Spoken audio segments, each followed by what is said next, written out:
Baik, kita masuk ke sesi kedua, yaitu sesi diskusi ya, tentang materi pada malam hari ini.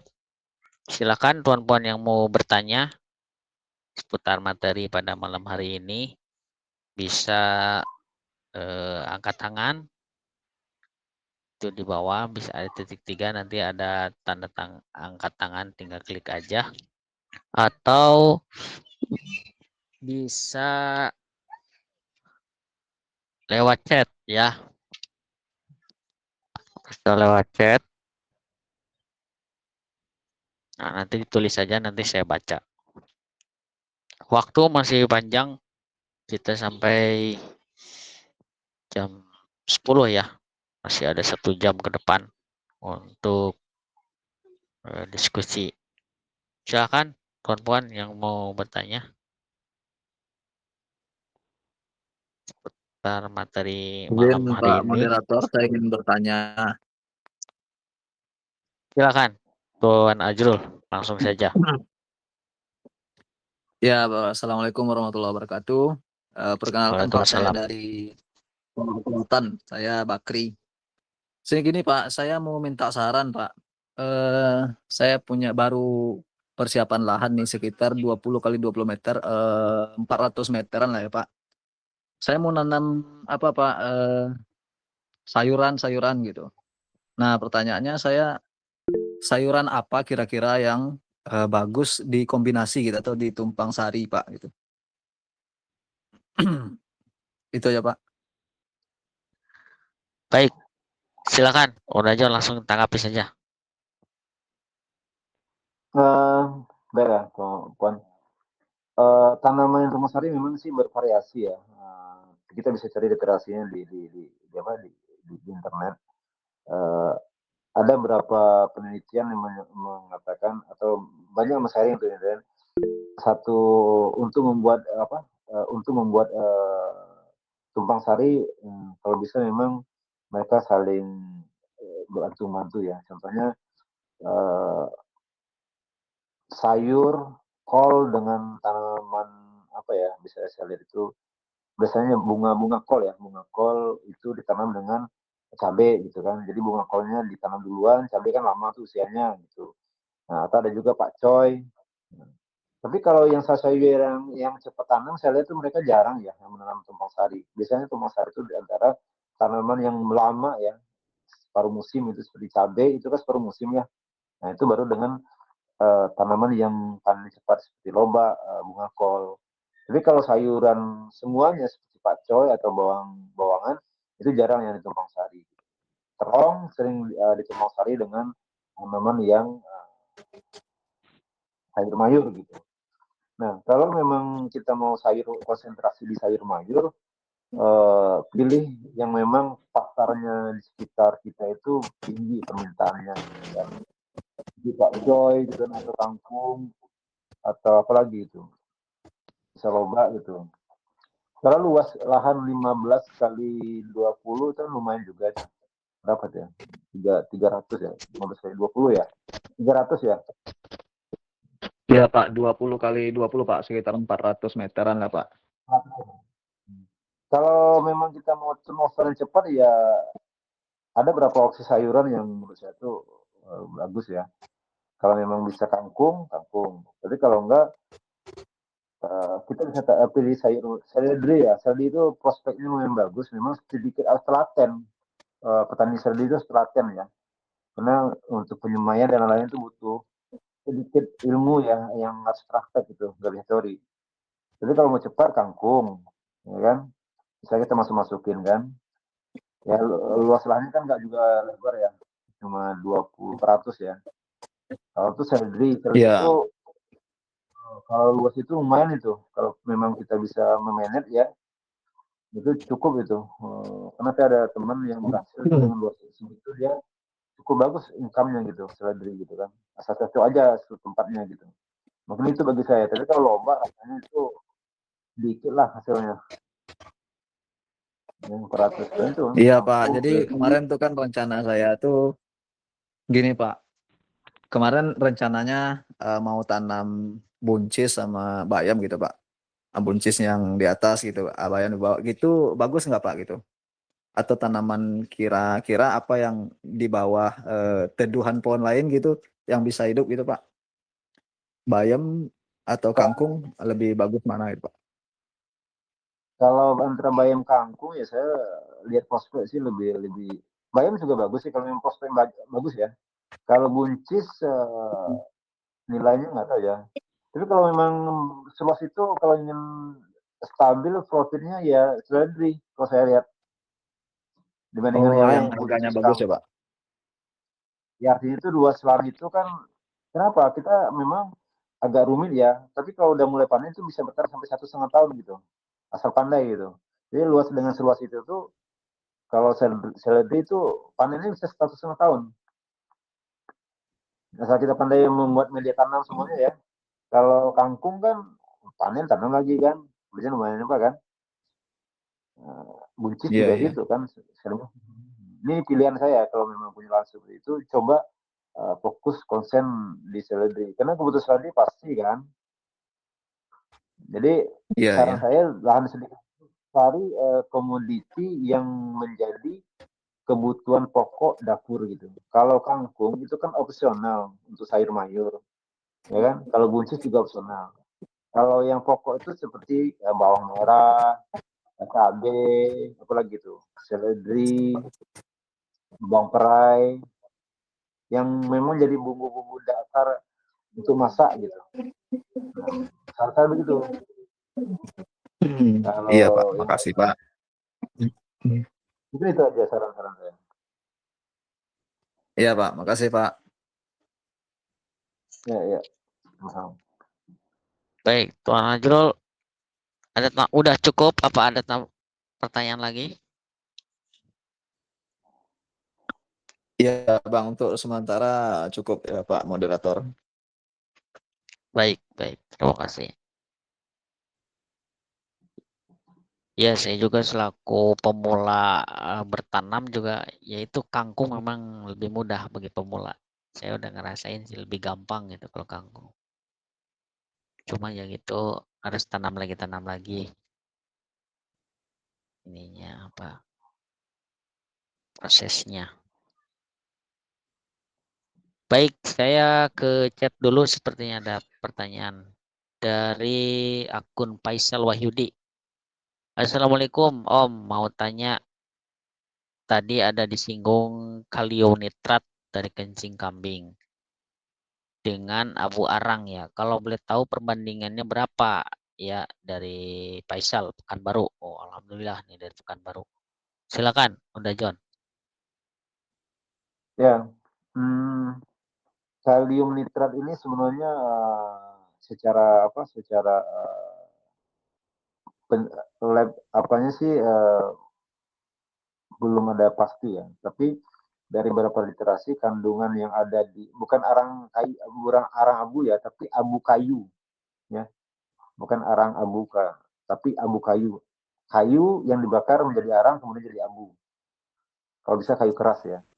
Nah, itu kandungannya itu sangat tinggi akan kalium, kalsium ya. Nah, itu salah satu sumber untuk kaliumnya. Nah, ketika dia dicampur dengan urin kambing yang difermentasi, nah urin kambing itu salah satu unsur kandungan unsur hara yang komplit ya. Kalau secara apanya, tapi beberapa literasi mengatakan yang paling tertinggi di situ adalah N ya, dan ya N ya, nitrogen. Tapi juga tidak setinggi setinggi daun-daunan ya, tapi tinggi N lah. Nah, ketika kita mau menggabungkan unsur kalium eh, N dan kalium K dari abu, sumber dua ini memang beberapa literasi kalium dari abu itu mengandung basah kalau nggak salah ya, basah tinggi dan N itu netral. Jadi menghasilkan unsur kalium yang memang tidak se apa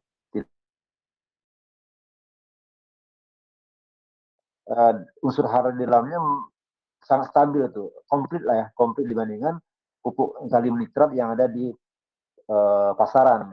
Kalau kalau pabrikan itu kalium nitratnya tinggi unsur unsur presentasinya, tapi tidak sekomplit campuran fermentasi antara urin kambing dan abu. Nah, saya memperbandingkan menggunakan tergantung.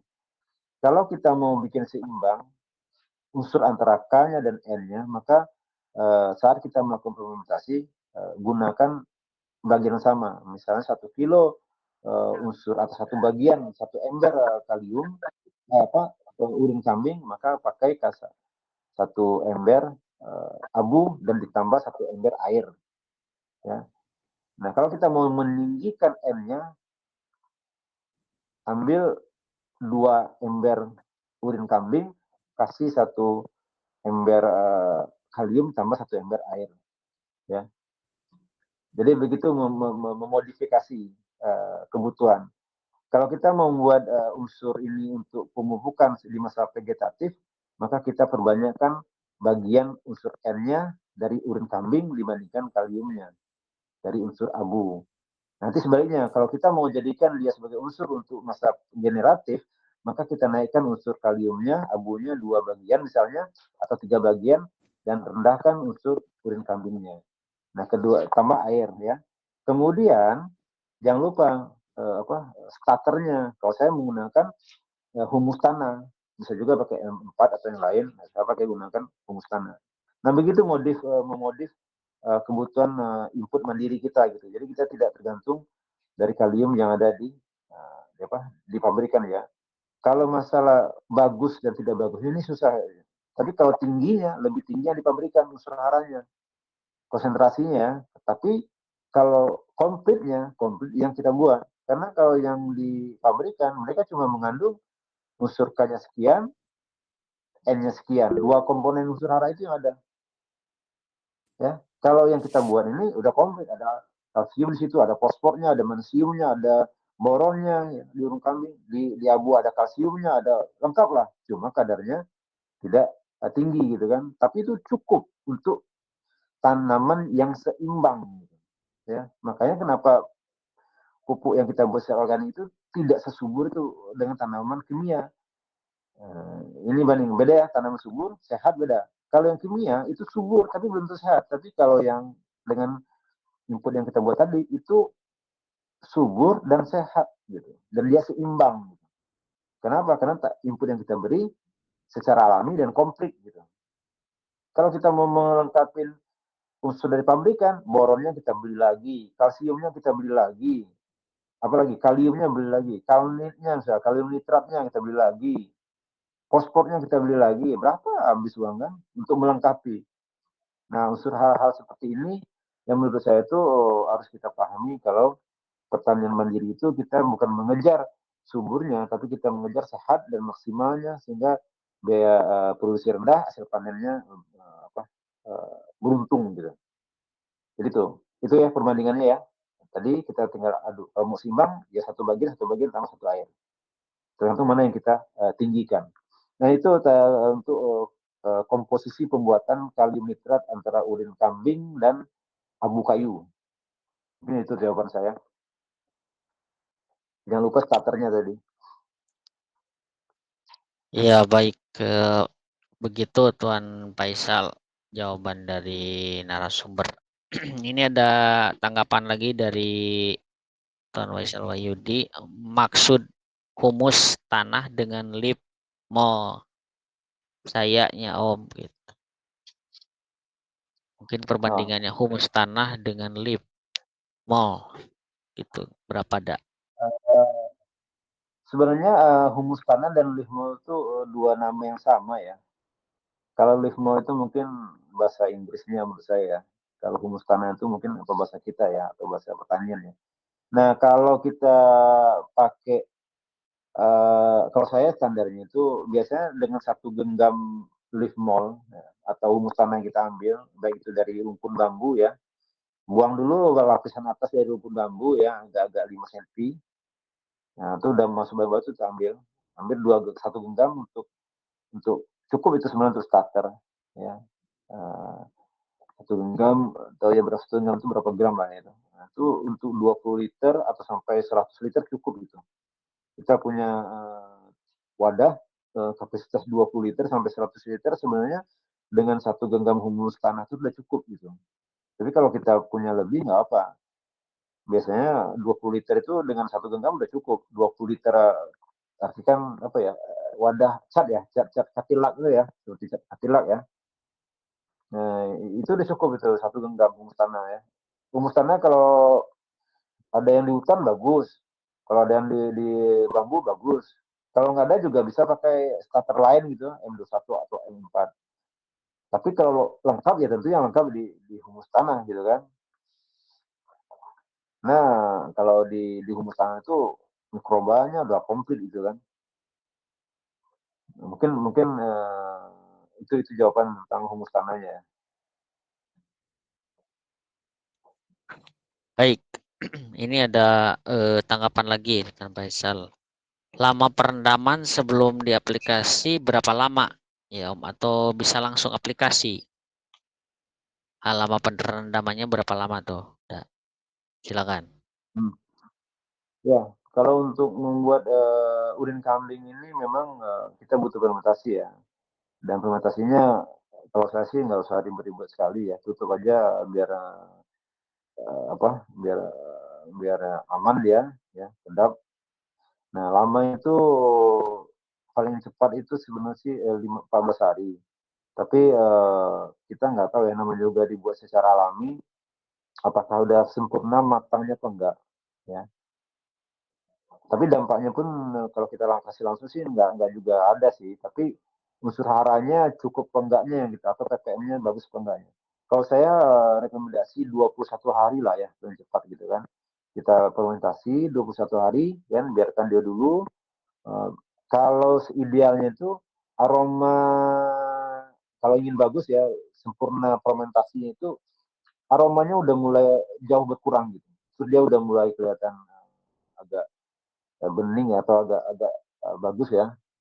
Kalau kita kasih langsung bisa aja sebenarnya, karena kan urin kambing tidak ada dampak signifikan terhadap tanaman ya. Cuma ya tadi unsur haranya nggak maksimal dia terfermentasi atau pelepasan unsur hara di saat fermentasi kan. Nah, kalau ingin cepat ya 14 hari lah atau 21 hari. Tapi semakin lama dia difermentasi, itu biasanya semakin makin bagus gitu. Kalau idealnya kalau bisa itu sehingga dia bisa menjadi pupuk apa wadah kita itu menjadi reaktor pupuk itu saya rekomendasikan 3 bulan. Jadi biarkan 3 bulan nanti itu setiap sudah ambil isi lagi dengan urin itu cepat itu lebih cepat dia ya 3 bulan ya. Tapi kalau mau cepat ya mungkin 2 minggu atau 21 hari. Nah itu nanti tinggal cek. Biasanya kalau yang 14 hari atau 20 hari itu ppm-nya rendah ya. Nah dosisnya tentu beda dengan yang 3 bulan. Kalau 3 bulan tuh misalnya 1 liter itu bisa untuk 50 larutan atau dicampur 50 liter ya. Kalau yang 4 minggu atau 2 minggu itu paling 1 liter itu 21/20 atau 1/10 ya. Nah, makin lama dia difermentasi itu ppm-nya makin tinggi. Saya pernah memfermentasi rumput itu 3 bulan cukup dengan 2 liter itu bisa untuk 50 campuran gitu. Kalau yang difermentasi seminggu 2 liter untuk 20 liter gitu.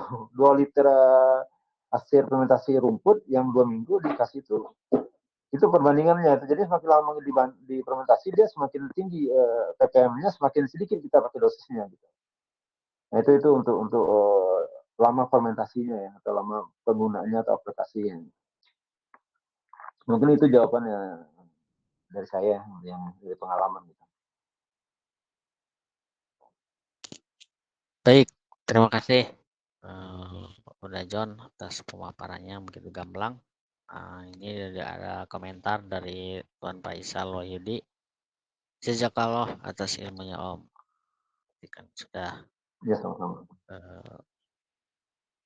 tercerahkan lah dari apa yang disampaikan oleh Bunda John tadi. Baik Tuan Puan, silakan yang mau bertanya. Assalamualaikum. Silakan. Iya. Oh, silakan Ya, Pak Tatang, silakan. walaupun baru gabung. Boleh, silakan. Saya dengar berkaitan dengan fermentasi. Yang difermentasi itu apa? Saya ketinggalan. Yang ditanyakan ini aja. Fermentasi itu minimal berapa, maksimal berapa hari? Itu Mr. John. Thank you. Ya, lama fermentasi. Berapa lama? Silakan langsung aja dijawab, udah Jan. Ya, kalau berapa lama fermentasi sih sebenarnya tergantung apa yang kita fermentasi dulu gitu kan. Dan berapa campurannya gitu kan. Ya tadi kan ketika kita ceritakan tentang urin kambing dan abu, ya bisa 14 hari cukup bisa dipakai gitu kan. Tapi kalau kita cerita fermentasi limbah ikan gitu kan, itu nggak cukup 14 hari, bisa-bisa muntah kita ngasih pupuk nanti itu bauan aromanya gitu kan. Ya, begitu juga dengan apa dengan limbah dapur gitu kan. Jadi tergantung ya. Tapi kalau idealnya kalau mau secara alami mandiri dengan menggunakan pola jadam itu 30 hari ya. 30 hari. 3 bulan lah ya. 3 bulan atau terjadi perubahan pada larutan fermentasi itu biasanya airnya udah mulai bening gitu kan. Aroma udah hilang. Itu indikasi fermentasinya udah mendekati sempurna. Ini alami aja ya, nggak usah kita pakai alat, pakai apalah. Kita lihat kalau dia masih ada jamurnya, ada belatungnya atau ada apanya, itu masih terjadi proses gitu. Nah, biasanya kalau dia udah 3 bulan, apapun jenis fermentasinya yang saya tahu ya, yang paling berat itu kan limbah ikan laut terutama ya. Itu kalau udah kena baju aja tuh ya hilang lama, apalagi yang kulit ya.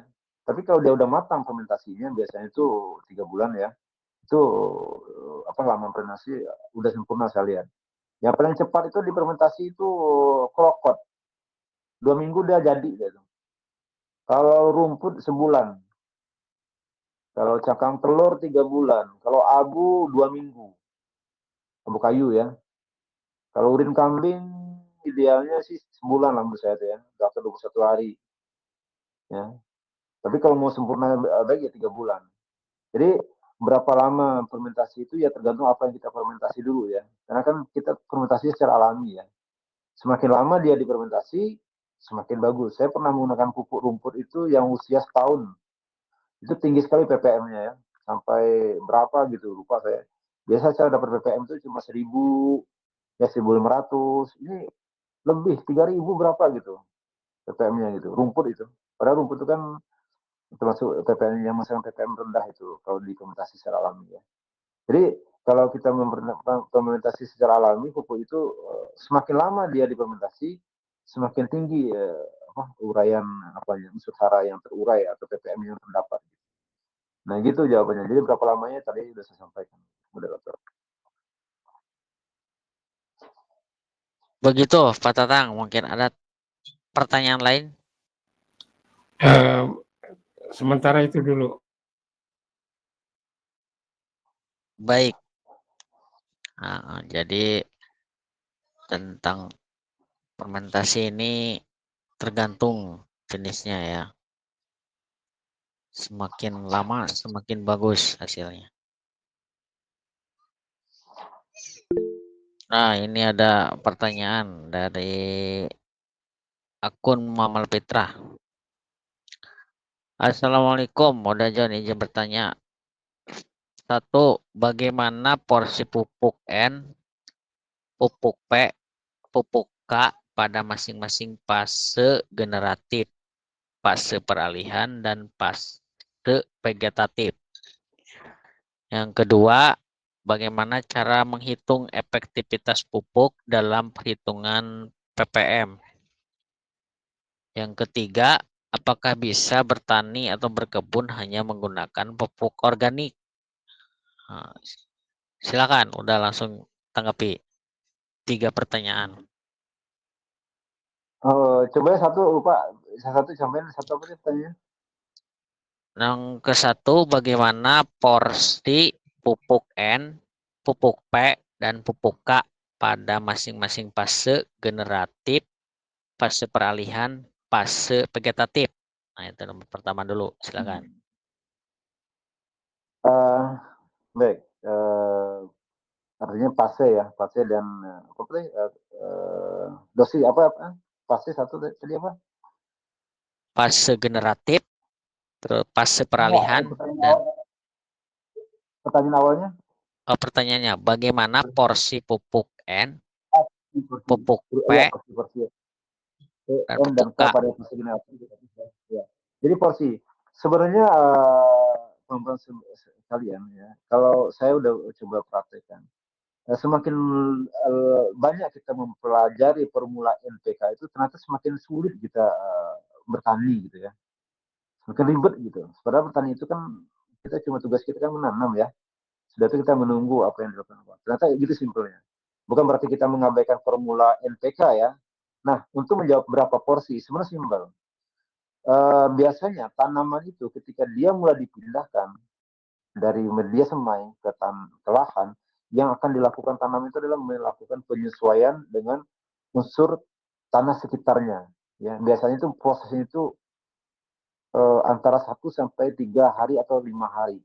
Itu proses penyesuaian ya. Itu jangan diapa-apakan dia. Artinya tanaman itu akan merasakan bagaimana pH-nya dan lain-lain lah. Ini secara saintis ya. Jadi biasanya di proses itu tanaman itu tidak dilakukan penyiraman, tidak dilakukan apapun. Ini yang proses pindah tanam ya, adaptasi. Beda ada kalau kita langsung tanam biji seperti apa biji ya seperti kangkung ya, itu kan langsung tanam biji ya.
Banyak pertumbuhan akar dan daun kan, ya.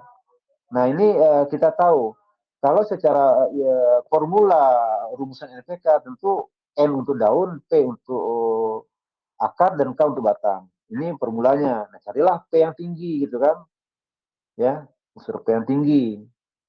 Biasanya kalau kita mau dari kohe itu biasanya kotoran ayam yang antibiotik ya itu mengandung unsur P tinggi. Ayam ya kotor ayam tapi tidak mengandung antibiotik ya itu karena ayam sendiri P-nya tinggi. Nah, yang perlu kita ingat lagi ketika dia udah stabil melakukan penyerapan, biasanya di usia 7 hari itu tanaman yang pindah itu udah melakukan penyerapan. Nah, dia akan banyak membutuhkan unsur unsur N lagi itu. Maka kenapa kalau kita lihat pupuk-pupuk itu ada istilahnya NPK-nya itu 15 atau 16, terus 10, terus 12 gitu. Nah, itu. Jadi kita tahu itu unsur apanya. Tapi kalau kita secara mandiri, simpel aja. Ketika kita butuh pupuk untuk akar, maka buat bahan-bahan fermentasinya dari akar-akar. Contohnya dari pisang, apa pisang, umi pisang. Itu untuk mempercepat atau pertumbuhan akar. Bentar, batas saya habis ya. Itu salah satu yang bisa kita lakukan buat ya. Jadi ketika tumbuhan butuh akar ya siapkanlah pupuk akarnya gitu. Itu salah satu pola yang simple. Jadi kita siapkan pupuk akar. Kalau daun kita carilah pupuk dari daun, contohnya dari daun gamal, daun apalah yang suka daun atau gulma ya. Nah kalau akar-akar ini memang nggak sulitnya. Biasanya saya pakai tuh dulu tuh umbi pisang, rebung kayu, rebung bambu ya. Karena agak sulit mencari. Akhirnya ya mau nggak mau kita harus cari input yang dari luar, kayak pupuk yang mengandung P tinggi gitu kan, kayaknya ada produk pupuk itu kayak MAP ya, itu kan P-nya tinggi, itu saya pakai, tapi penggunaannya sedikit gitu ya. Nah kemudian ketika dia udah mulai stabil pertumbuhannya, biasanya itu kan untuk akar itu 2 minggu biasanya, atau ya 2 minggu biasanya itu untuk pertumbuhan akar tuh. Jadi kan kita butuh N tinggi, P tinggi. Nah kalau kita punya pupuk cair yang kita buat, berarti kita harus kasih pupuk yang seimbang antara daun, ya POC atau fermentasi. Kalau dia 1 liter banding 10, maka pupuk yang dibuat dari bonggol pisang atau itu 1 liter juga, itu perbandingannya, ya itu porsinya 1 liter 1 liter. Nanti kalau udah masuk masa generatif, N-nya kita turunkan karena dia tidak lagi butuh daun banyak, dia butuh untuk pertumbuhan buah. Nah kita buah itu salah satunya kalau dari ilmu formula NPK tuh kalium yang dibutuhkan sama dia dengan P kan, atau istilah MKP ya. Nah kita tinggikan lah itu kalium dan P-nya untuk tahap generatifnya ya. Kalau kita punya beli di pabrik, kita bisa lihat tuh unsur P-nya yang tinggi apa gitu kan, banyak tuh. Lihat tuh. Standar mereka kan di 15, 15, 15, berarti sama itu, 15, 15. Kalau kita mau naikin P tinggi, cari yang misalnya 10, N-nya, P-nya 15, masuk suaranya. Nah, seperti itu melakukan porsinya ya. Kalau pabrik kan bisa tuh ada tertera tuh di pabrik, misalnya kayak Tani atau tuh ada P, N sekian, N sekian. Jadi kalau udah masuk generatif, kita tinggikan adalah kalium dan fosfornya gitu. Nah nanti kalau udah masuk masa-masa tumbuhan, itu yang dibutuhkan adalah kalsium biasanya itu. Kalsium. Nah misalnya kayak kalnit gitu kan, atau KCl itu entah apa tuh, KCl entah kalsium entah kalium ya. Nah seperti itu porsinya perempuan. Jadi kita harus tahu ya, lihat kandungan-kandungan di pupuk. Kalau di alaminya, kalau yang bahan bakunya dari umbi-umbian, dari akar-akar itu untuk akar. Kalau dari daun-daunnya itu daun. Kalau batang-batangan itu batang. Kayak abu kayu kan dari batang kayu tuh. Nah itu tuh batang, kaliumnya tinggi. Bonggol pisang itu atau umbi yang bertumbuh itu, nah itu banyak P-nya itu untuk akar. Daun-daunan yaitu, jadi minimal kita punya 3 wadah untuk pupuk fermentasi organik kita gitu. Nah itu jawaban pertama. Yang kedua tadi apa, dokter? Yang kedua, bagaimana cara menghitung efektivitas pupuk dalam perhitungan ppm? Sebenarnya bagaimana efektivitasnya, saya nggak punya acuan baku ya, pelan-pelan. Tapi saya punya standar saya sendiri ya, yang praktek ya. Kalau saya itu biasanya prakteknya, kalau untuk tahap adaptasi awal-awal itu, atau biasa saya tidak sekitar 250 ppm. Saya pakai alat ya, TDS ya. Nah saya tidak kurang dari situ, 250 ppm. Itu POC ya, saya cek POC dulu. Nah itu kalau nanti dia udah masuk di masa generatif awal atau 2 minggu setelah dia pindah ke 6, ya. Nah baru saya buat standar. Masa vegetatifnya itu saya kasih biasa di antara 500 sampai 600 ya ppm. Jadi tidak ada di bawah 500. Itu porsi saya sendiri. Kan setiap tanaman kan beda-beda. Kita harus cari sendiri nih polanya. Ini kan tujuan kita kan supaya kita mandiri dan maksimal hasilnya. Nah itu harus kita punya konsep dulu. Maka konsentrasi satu tanaman kita cari polanya.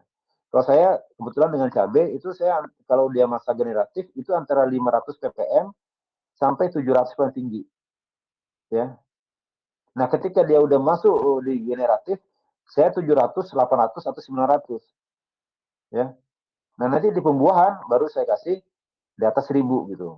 Nah, tentu unsurnya kita rubah ya, jangan semuanya sampai rata. Kalau udah di unsur generatif, tentu kalium fosfornya kita banyakkan porsi tadi itu. Nah, ppm-nya seperti itu saya atur. Ini buat porsi saya. Berarti di awal-awal itu saya butuh 250 ppm misalnya. Nah, nanti kalau generatif, selama masa generatif, ya itu aja yang kita buat. Biasanya nanti kalau kita udah biasa udah biasa meracik pupuk itu pun kita udah tahu aja ini pasti nggak jauh beda dari itu. Nah, saya udah tahu nih, alat takar saya ini satu kali ambil ini akan menghasilkan dengan wadah saya bocor ini pasti segini, nggak akan jauh rangenya dari itu kalau kita udah rutin melakukan. Jadi masalah ppm itu tergantung kita amati ya. Kalau saya dengan pola itu cabai saya nggak ada masalah pertumbuhannya, maksudnya kelihatan tuh. Dulu saya coba maksimal 250, stuntingnya agak stunting dia, nggak pelan gitu kan. Artinya belum cukup unsur hara di tanah gitu kan. Nah ppm yang saya sebut ini juga belum bisa sesuai dengan pohon-pohon, tergantung kondisi unsur hara padat di tempat tanah pohon-pohon sendiri. Makanya carilah polanya dulu. Sampai ketemu nih, oh ternyata tanah saya ini untuk vegetatif ternyata dia butuh 1000 gitu. Ya tentu jangan pakai apa standar saya gitu. Tapi minimal begitu. Kita kasih rank lah antara vegetatif dan generatif, kita kasih rank jaraknya misal 1:3, atau kalau 500 di apa di vegetatif kita naikin agak 3 kali, agak 300 jadi di 800 gitu. Nah itu apa efektivitas PPM-nya perempuan, silakan dicoba standar kita masing-masing ya. Ini kan masalahnya masalah kondisi di tempat kita. Terus yang terakhir apa itu yang moderator? Yang terakhir nomor 3, apakah bisa bertani atau berkebun hanya menggunakan pupuk organik? Oh, bisa sekali. Kalau memang pertanyaan itu dilemparkan, mungkin saya juga balik bertanya, melempar, apakah dulu ketika kita nggak usah jauh-jauh ya, kemarin aja lah sebelum kita merdeka ya, apakah ada pupuk kimia dan apakah mereka itu bisa bertahan? Bisa. Contohnya apa? Nenek saya masih hidup, cucu saya masih hidup. Nah, jadi pertanyaan, apakah kita bisa? Bisa. Nah, yang jadi PR kita, bisanya ini bagaimana? Kalau kondisi tanah kita udah rusak, udah jenuh, ya tentu nggak bisa. Kenapa? Karena unsur organik ini dia akan bisa bekerja kalau ada unsur lain yang mendukung. Apa itu? Contohnya, dia harus ada punya mikroba. Contoh, kalau seandainya pupuk organik kita itu mengandung N tinggi, nitrogen tinggi, itu ketika dikasih ke tanaman kita, itu tidak langsung diserap. Mereka butuh proses. Mereka kalau secara ilmu biologisnya itu apa itu, mereka butuh namanya mikroba nitrobater ya, untuk merubah nitrogen menjadi ion.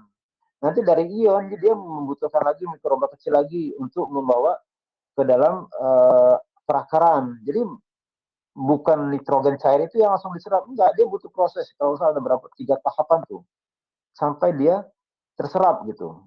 Nah, proses ini kan melibatkan komponen-komponen lain, ekosistem lain. Ada itu mikroba, ada itu apa? Air, ada udara dan lain gitu kan.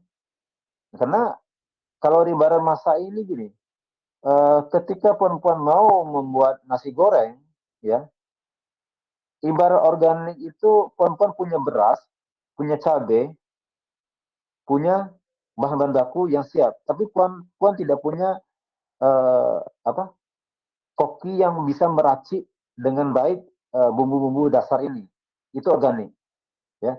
Kalau kimia, puan-puan mau membuat nasi goreng, puan-puan udah disediakan nasi dan bumbu racikan yang dijual instan dari Masako gitu. Puan-puan tinggal masak nasi, aduk udah selesai. Nggak perlu mahir dalam racikan. Nah itu perbandingannya. Jadi kalau kita bertanya apa bisa sekali, malahan itu sangat sangat bisa gitu kan.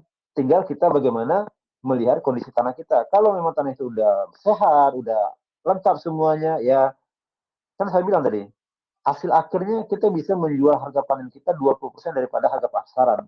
Seharusnya organik begitu. Kenapa? Ya harganya bahan-bahan pupuk kita nggak pernah beli, dibuat semuanya, kenapa harus jual mahal? Kan itu logikanya itu. Ini yang pakai kimia, yang serba beli, dia jual murah daripada organik. Kan nggak masuk gitu. Itu dua kontradiksi dalam apa ya? Dalam black campaign lah menurut satu untuk mematikan petani untuk menggunakan organik ya. Petani konvensional menggunakan pupuk kimia yang dibeli, pestisida yang dibeli. Kemudian dia jual harganya di bawah organik, yang mana organik semuanya tidak dibeli, ya. Nah, ini logikanya. Nah, masalah bisanya tentu balik cerita kita yang sebelumnya, bagaimana kondisi tanah-tanah Puan, kondisi alam Puan. Nah ini. Jadi kalau pertanyaan bisa apa? Bisa, saya jawab. Dengan catatan ya tadi pelajarin dulu semuanya, kondisinya jangan memasukkan yang tidak ada di situ, maksudnya gini, ketika tanah kita ini tidak cocok dimasukkan dengan unsur fosfor dari bukit, ya kan, kayak dolomit kan kandungan kalsium misalnya kan, nggak cocok dengan tanah kita, kita paksakan gitu. Artinya tanah ini terjadi adaptasi di dalamnya gitu kan. Nah, hal kayak gini harus kita pelajari kondisi tanah kita. Supaya ketika kita berorganik itu, ya udah sesuai dia gitu. Ya. Jadi untuk berorganik dia apa bisa nggak bisa, bisa sekali gitu kan. Apalagi rata-rata Indonesia kan tanahnya subur-subur ya. Nah, tinggal kita, itu untuk jawaban yang nomor 3, moderator.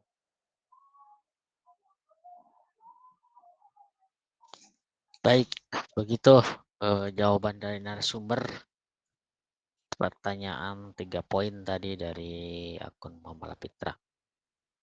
Mudah-mudahan bisa menjadi pemahaman, memberikan pemahaman. Nah, ada komentar nih. Baik, terima kasih udah John atas jawabannya. Berarti ya, Tuan akun Mama Lapitra nih udah puas lah dengan 3 pertanyaan dengan jawaban dari udah John tadi. Baik Tuan Puan, waktu menunjukkan jam 9:41, masih ada waktu sekitar 15 menitan lagi lah untuk pertanyaan. Silahkan yang mau bertanya seputar materi malam ini bisa angkat tangan atau mulai chat ya, seperti yang tadi sudah dilakukan oleh beberapa akun ya. Dan bagi tuan puan yang ketinggalan temannya mungkin tidak ikut kajian pada malam hari ini, nanti akan saya share lewat YouTube ya hasil kajian pada malam hari ini itu di akun Bujur Bumi, atau yang mau ikut bergabung di grup WhatsApp kajian ya bisa WA nomor saya yang tadi saya tulis di chat ya. Atau yang memerlukan materi-materi yang tadi saya tampilkan di presentase narasumber bisa juga diminta ke WA saya ya. Jadi saya kasih materi pada malam hari ini, cari materi pada malam hari ini. Silakan puan-puan yang mau bertanya. Alhamdulillah peserta makin malam makin bertambah. Terima kasih atas kehadirannya puan-puan pada malam hari ini.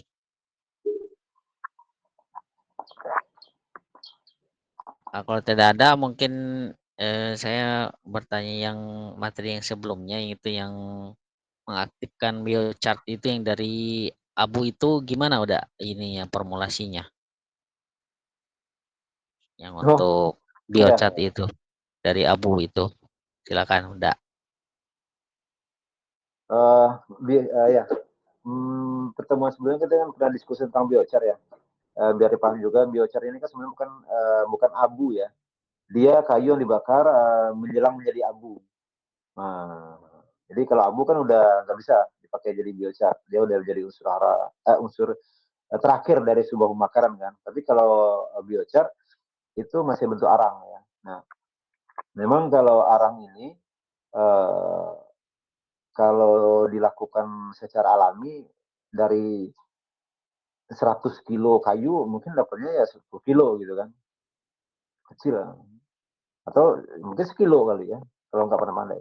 Makanya ada teknik pembakaran supaya dari kayu ini dari 100 menjadi 100, yaitu prosesnya disebut dengan pirolisis ya, jadi perubahan dari kayu menjadi arang. Nah, kemudian arang ini salah satu komponen yang dalam kita LPLH yang digunakan dalam pertanian ya.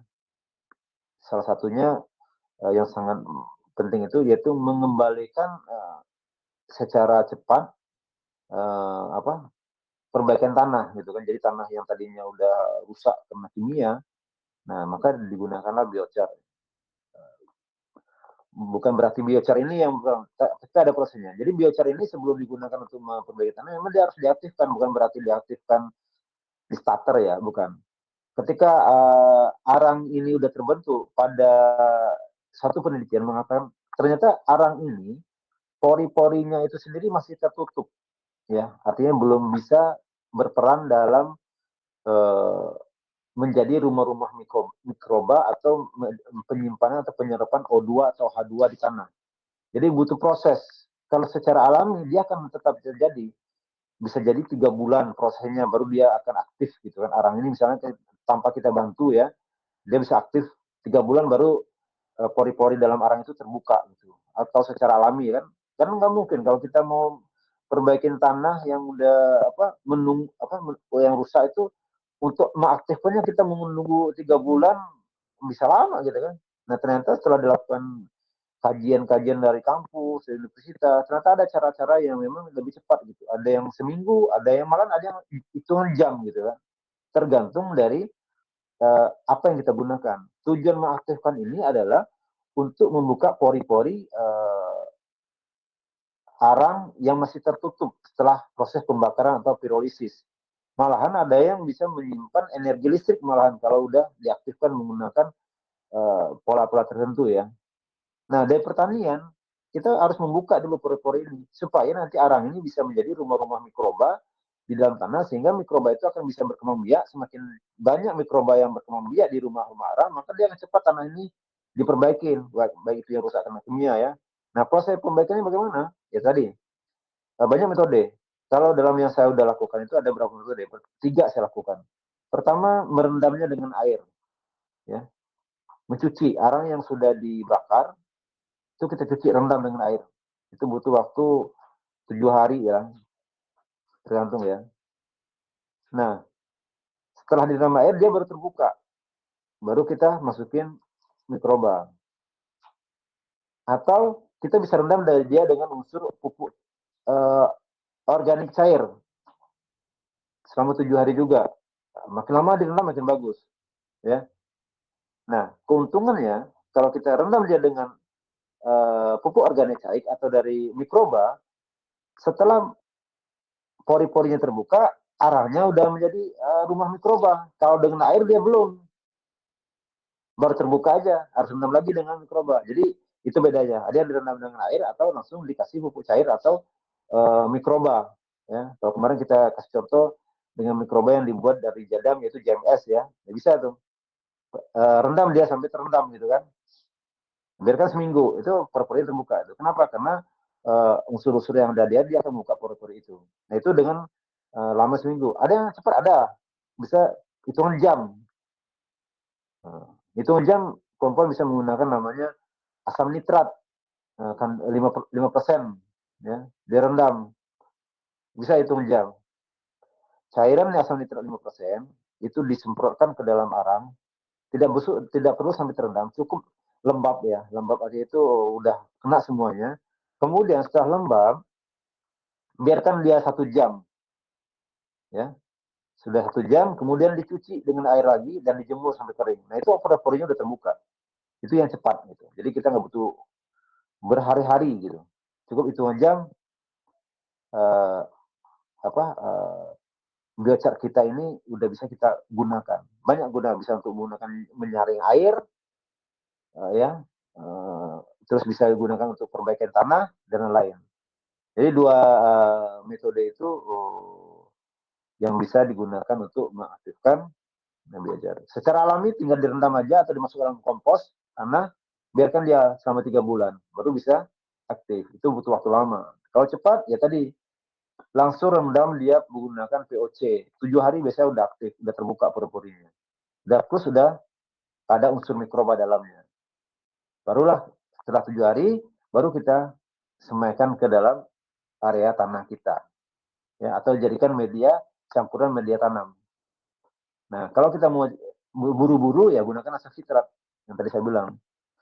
Nah, mungkin itu moderator untuk mengaktifkan biochar dengan 3 metode. Tinggal kita pilih yang mana yang paling mudah, yang mana yang paling kita bisa lakukan dengan cepat. Tinggal pilih. Dan nggak sulit kan mengaktifkannya. Gitu aja. Baik, terima kasih udah John. Ya, itu caranya sangat mudah dan praktis. Jadi saya praktekkan. Kebetulan stok arang sisa tahun baru masih banyak kemarin. Aktifkan. Tapi jangan lupa dihalusin dulu ya. Oh, ditumbuk dulu Ya, tapi jangan terlalu arangnya. halus sekali. Ya, jangan Hmm. terlalu halus sekali. Ya mungkin apa ya? Jangan pakai ayakan ya, agak-agak apa ini ukuran ayak kan semen itu halus ya bisa lah ayakan semen lah atau agak kasar dari semen dikit lah. Kalau Di halus atas. nanti itu malahan dia, dia larut di tanah. Oke, oke, ya. Berarti yang di atas pasir ya, ukuran pasir. Ya ada terasa dikit lah. Ayak begitu masih Iya, kayak iya. nggak dikecil sedikit. Kalau terlalu halus nanti dia hilang di tanah. Oh, iya, iya. Oke, oke. Hmm. Baik, terima kasih udah John paparannya. Baik, Tuan Puan, yang saya hormati, waktu udah menunjukkan jam 9:51. Nah, mungkin ini untuk pertanyaan kita close dan sebelum ditutup, eh, oh ini ada satu lagi, sebentar. Dari Mama Lapitra lagi nih. Tadi agar cepat pakai asam sitrat atau asam nitrat udah John. Nah, mungkin ini diperjelas lagi. Asam sitrat atau asam nitrat. Silakan. Udah John. Asam citrat asam sitrat atau sitrat asid kalau nggak salah ya, sitrat asid ya. Kalau asam nitrat belum tahu saya. Kalau nggak salah asam sitrat ya. Tunggu sebentar saya searching dulu. Ya asid, biasanya asid ya, asam sitrat atau asid, sitrat asid ya. Biar nggak salah nanti. Ya, sitrat asid ya, bukan asam nitrat ya, asam sitrat asid. Sebenarnya sitrat asid ini kalau perempuan punya jeruk, jeruk nipis, ya, kan beli misal susah, kita punya jeruk nih, ya udah perasaan jeruk itu bisa. Itu sama kayak asam sitrat itu. Jadi bukan asam nitrat, tapi asam sitrat atau asid sitrat. Kalau susah carinya bisa pakai air cuka apa ya, cuka bakso ya. Itu kan mahal biayanya. Paling murah itu kan asam sitrat. Nah paling gratis tuh asam jeruk, jeruk nipis. Perasaan jeruk nipis, campur satu satu selesai itu. Arangnya bakar kayu, nah, kita nggak usah beli-beli semua kan. Itu yang asam sitrat. Baik. Hmm. Baik, udah John. Ya, sangat murah berarti Ya. bisa dapat dua keuntungan. Beli jeruknya, nah itu dimanfaatkan lagi itu ya. Oke, terima kasih akun Mama Pitra telah memberi, memberikan pertanyaan yang sangat luar biasa.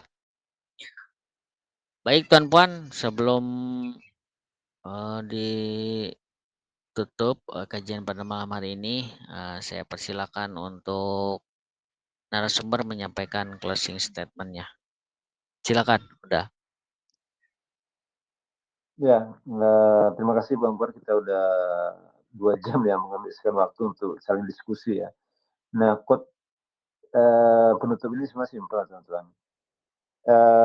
Bertani itu adalah sebuah apa ya, sebuah seni ya, sebuah seni untuk kita nikmati dan tujuannya adalah meningkatkan iman, itu tujuan satu.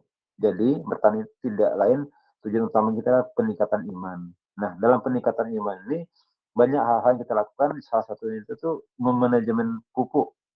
Ya kita anggap bagian seni dari bertani. Jadi manajemen pupuk itu bagian seni kita cara bertani, teman. Nah itu closing statement saya malam ini. Jadi biar kita tidak jenuh dan kita tidak merasa apa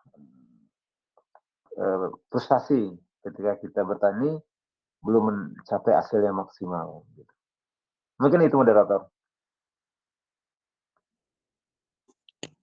Baik, terima kasih udah John Kennedy Eskom atas pemaparan materinya pada malam hari ini. Alhamdulillah begitu gamblang dan bagi khususnya tuan-puan yang pemula tadi udah menyampaikan cara-caranya untuk bertani dan mudah-mudahan materi yang disampaikan oleh narasumber bisa bermanfaat bagi kita semuanya dan khususnya bagi narasumber itu. Baik tuan-puan, alhamdulillah materi kajian pada malam hari ini berjalan lancar dan nantikan kajian berikutnya di pekan depan dengan narasumber yang bervariatif lagi dan tentunya tidak keluar dari ilmu muamalah yang sesuai dengan tema kita, karena misi muamalah itu adalah membentuk manusia yang bebas seutuhnya, kebebasan seutuhnya, manusia yang merdeka, benar merdeka sesungguhnya.